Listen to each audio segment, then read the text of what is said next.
Future trends, deep insights, industry leaders. This is the iGaming Next podcast with your host, Rory Credland.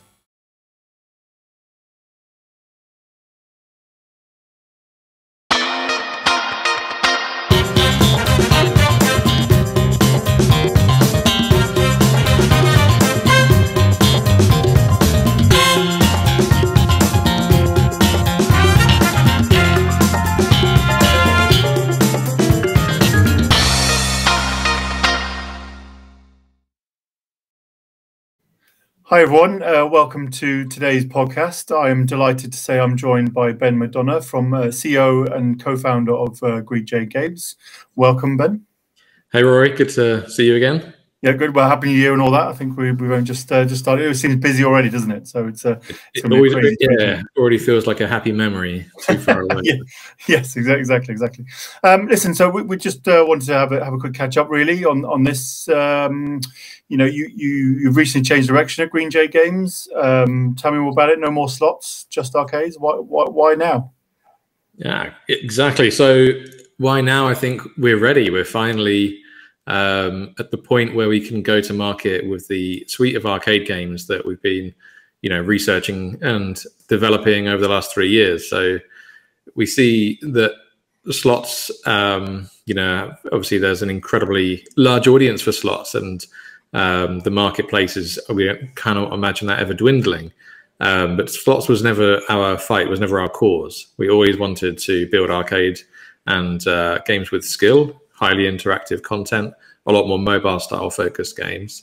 And, we've gotten to the point now where we can say, cool, let's stop the release of slots and go to market with the arcade games. So yeah, it's a momentous milestone for us to finally get to.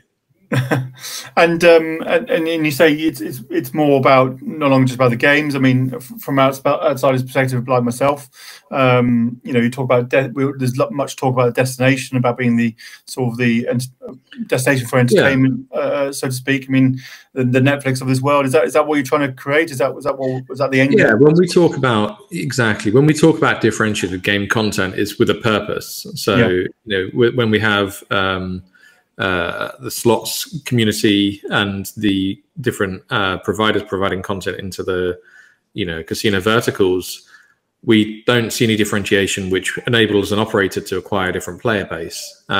So we've been afforded a really good run at taking the time to develop the games that we believe are relevant to the audience, but through that we've also seen just massive changes in consumer behavior, which we feel is part of our fight. So developing products which incorporate elements outside of the the core gambling is critical to the success of a product now. So yeah, I mean, you've alluded to it, and we've talked before. We are incorporating other elements into the experience outside of the game, but on a page where we show live streams of presenters talking to the customers about the content, the competitions that are coming up. We include and incorporate chat into a product vertical, tournament achievements, all of the sort of tertiary elements which we believe are critical to the success of a gambling and gaming experience. Yeah. So it's like creating that community word at the moment that's going around. It's that creating that tribe, I suppose. That's one of the key areas that you're focusing on at the moment, is it? In terms of Green Jade, and how do you sort of see that developing over the time? With why is it important, I suppose, to go down that community route? I suppose is the question. Yeah, no, absolutely, and that's a really important question. Why is it important? Why does it matter? So for us, when I say us, it's the team at Green Jade. We've really seen a significant shift in consumer behavior in ourselves. And we don't think we're naturally that different to the rest of the actors in the industry or the players who consume and play the games. So I know myself how much time I would spend watching Netflix series or watching my favorite streamers on Twitch, not always from gambling, and then access to alternative entertainment like TikTok and content creators who come up with incredible time on device distractors, let's say, for want of a better category. So I felt just without sugarcoating it. We have to do a much better job to remain relevant. And as a new audience come through who haven't had you know, so few options on entertainment available, where gambling is a core entertainment genre, the competition for their spend, for their time, let's just start with time, is far greater.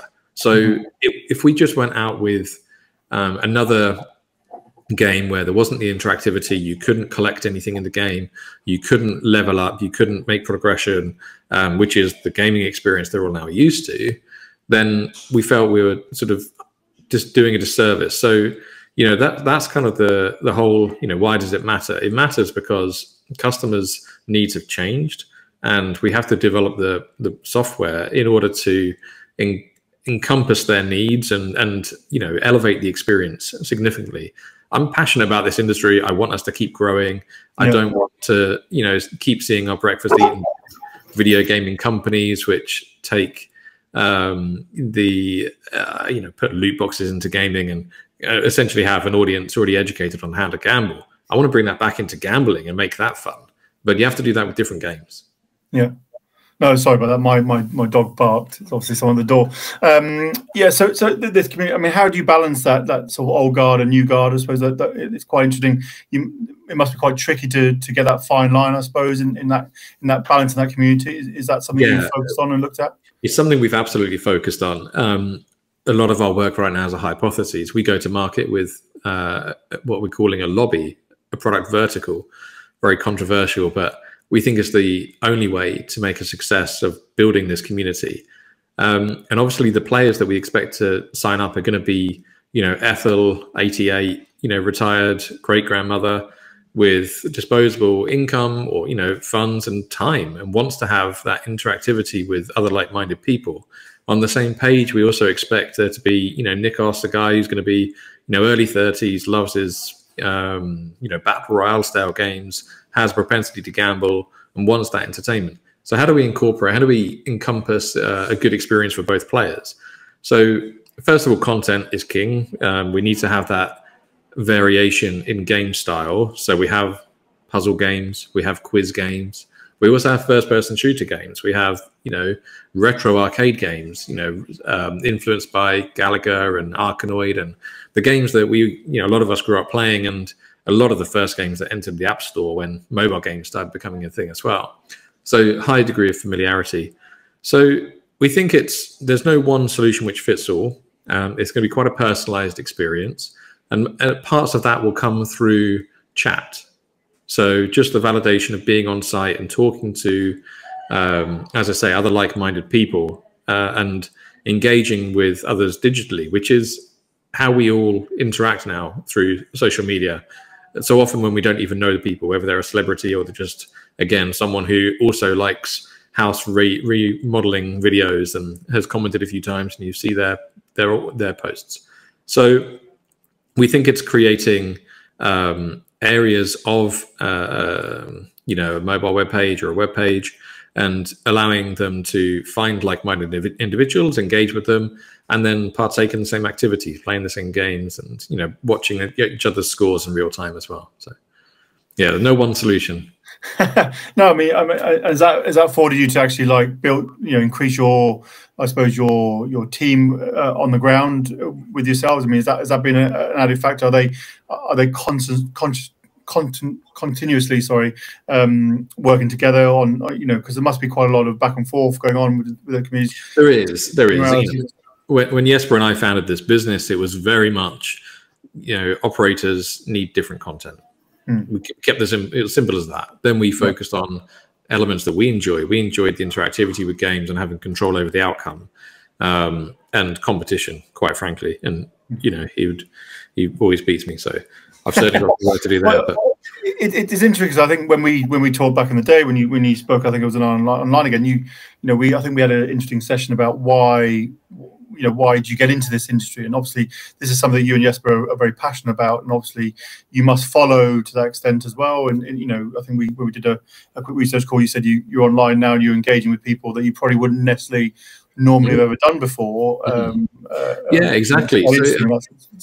So as I say, my own consumer behaviors changed. I found I was spending more money on in-app purchases on mobile games. And I would, 25-year-old me, 30-year-old me, I'm in my 40s now, would think that's absurd. Of course I wouldn't do that. There's no, I have no discernible value. I can't cash out. And why would I buy this skin? Why would I want this level up of RP?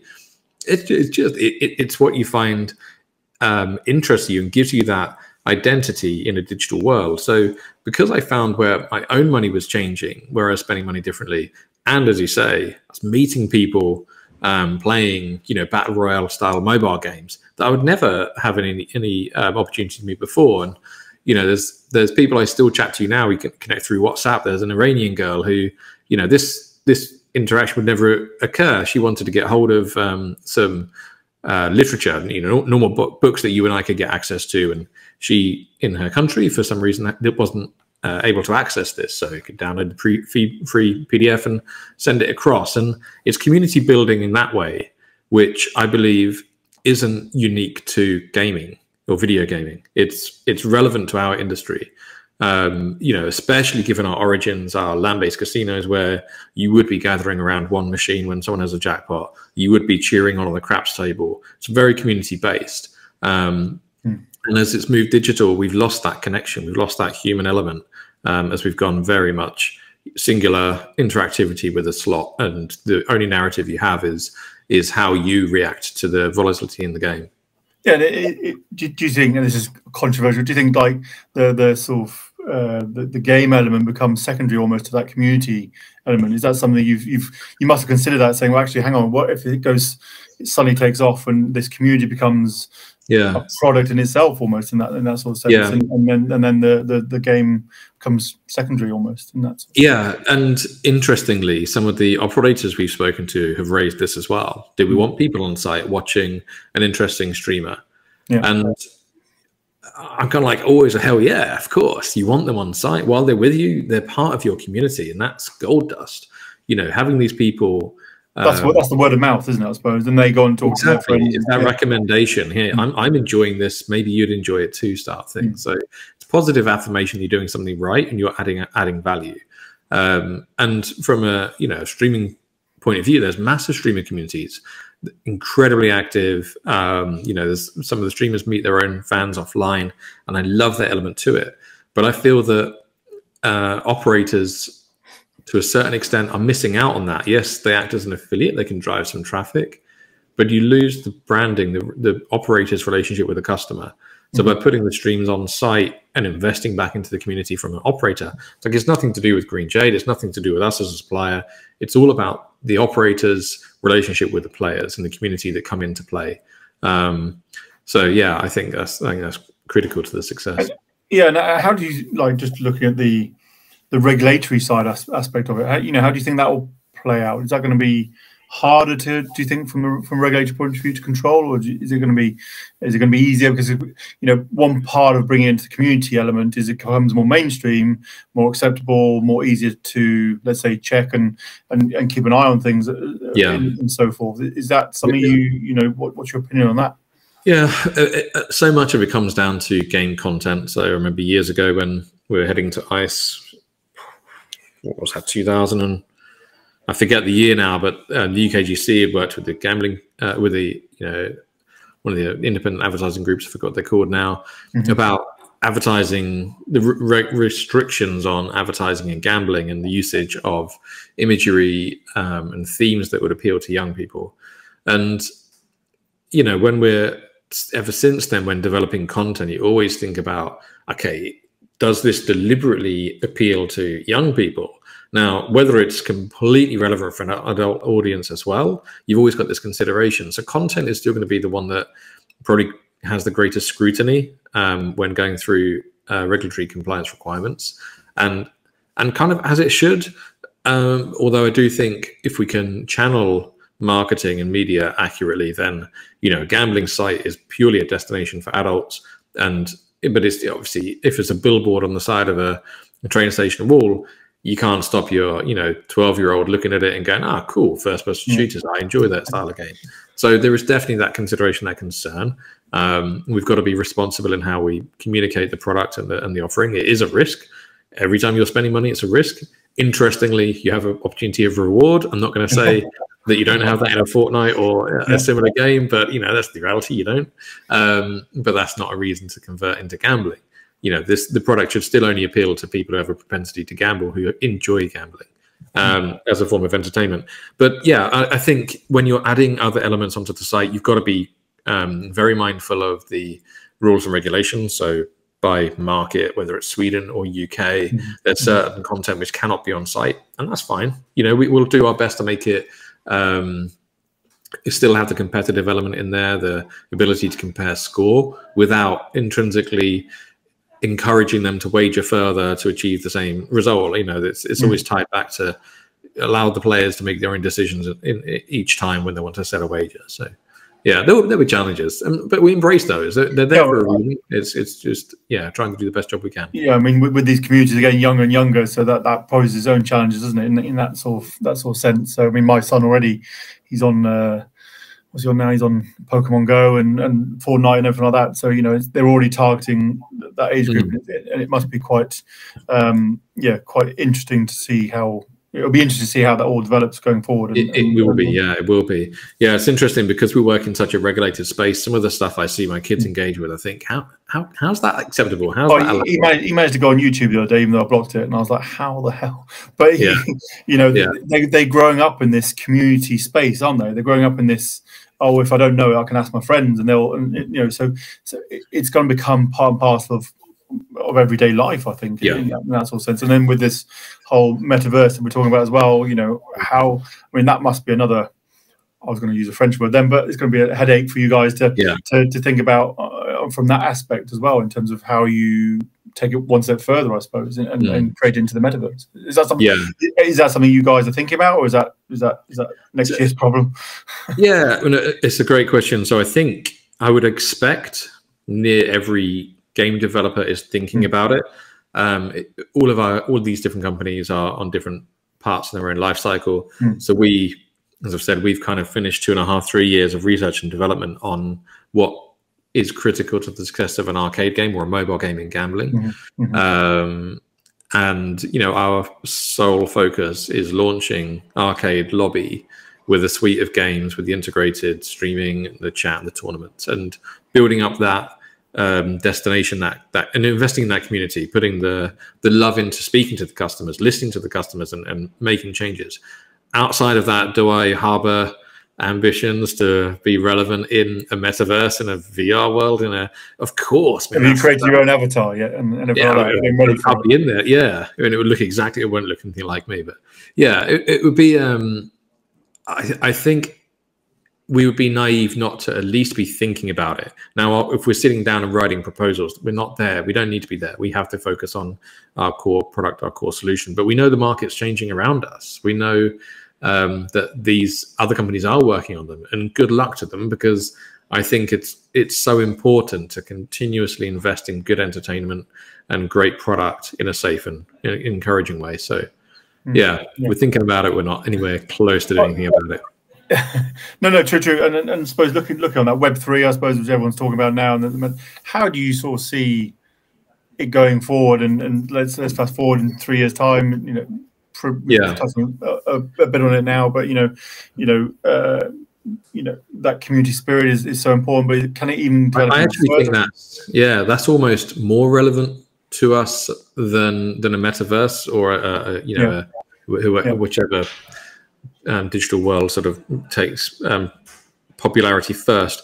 So I mean, the basic approach to what we're seeing change in terms of the internet is content creation is now often owned by the content creator, and you get remunerated for that. But you'll also see we're also seeing with the evolution of blockchain or any digital asset ledgers where people can actually show ownership and then make profitability from the provenance of them being an owner of a digital asset, an NFT or whatever it might be. It's completely changed who's making money through internet transactions. You know, with the first launch of the internet, it was purely a you know, a source of information. You wouldn't be able to offer your own information back. Obviously, you know, Web 2 is a lot more about content creation, but then it's huge major companies that are the ones profiting from and benefiting from active users engaging with their product. So we became the product. Natural, you know, whether you want to say it's a good thing or a bad thing, internet has moved on, and I think it's a very good thing. Just it doesn't always mean that the end consumers have the greatest control on their own data, or certainly not the monetization of the information we put in. So Web3 is changing that, and I think, and this is finger in the air, my expectation is that we're going to see content creation driven by the community, open source, where it completely potentially takes out game development studios, takes out operators, takes out the regulator, and we have you know, an independently verifiable product, B2C, developed by the community. And it could be you know, one leading developer says, cool, all right, I want to make you know, a first person, you know, it could be a platformer game. You know, what's the theme? All right, well, let's go wizards and orcs. Brilliant. Okay, the community have decided a wizards and orcs theme. Okay, what's the gambling element? What are the interactions? Okay, every time you cast a spell or hit with a potion, it's a wager. Okay, what's the currency? Right, we'll use, you know, whatever Bitcoin or cryptocurrencies allowed.